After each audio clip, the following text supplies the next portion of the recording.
So, Jared, tell us about happiness. Well, happiness is a journey. That's a great. He's a philosopher. That's a great quote that's in there. But I mean, we all want to be happy for ourselves, and we all want our loved ones to be happy as well. So particularly for parents who've experienced their sons being bullied, happiness can probably be one of those things that we really, really strive for and we really, really want. But we're often finding that it's not as easy to come by as we think. In reality, there are some easy ways that we can think about happiness and sit back and take stock of happiness. And there are some processes that we can go through that really do help us to understand that being happy is entirely up to me. That's right. So if I want to be happy, then I don't get happiness from getting something from someone else. I choose to be happy. You know, I love playing soccer. Playing soccer, it's very easy for me to choose to be happy. It's less easy for me to choose to be happy while I'm, say, I don't know, washing up. But it's still a choice. If I'm washing up with a bad attitude, I'm choosing to be unhappy. So happiness is a choice. It's not dependent on your circumstances.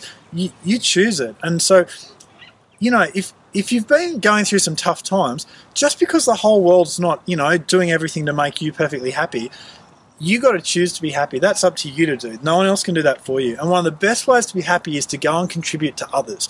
Find a way to make a difference for someone else. And then you'll naturally feel a whole lot happier.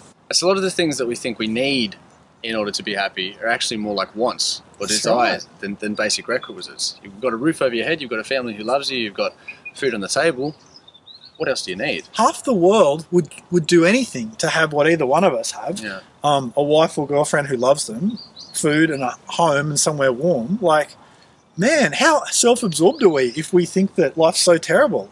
And if you're in a spot where you think life's so terrible, honestly, have a look at your life. Is it really so terrible? Or is it just that you're letting the fears and the events that happened in the past define who you are? And have a look at that and work out what you want to do with it. Because you've got a bright future. You have so much ahead of you. When you go from thinking like, oh, I'm a victim to, you know, I've made it, I've survived, to, oh my goodness, I'm someone who has something to offer the world. You know, I'm someone who's going to make a difference, and that's really what all this stuff we've been talking about is about, getting you to that point. When you get there, you realize you have so much to contribute, nothing can stop you. So you've got a bright future, you've got so much to live for, you've got so much impact to make.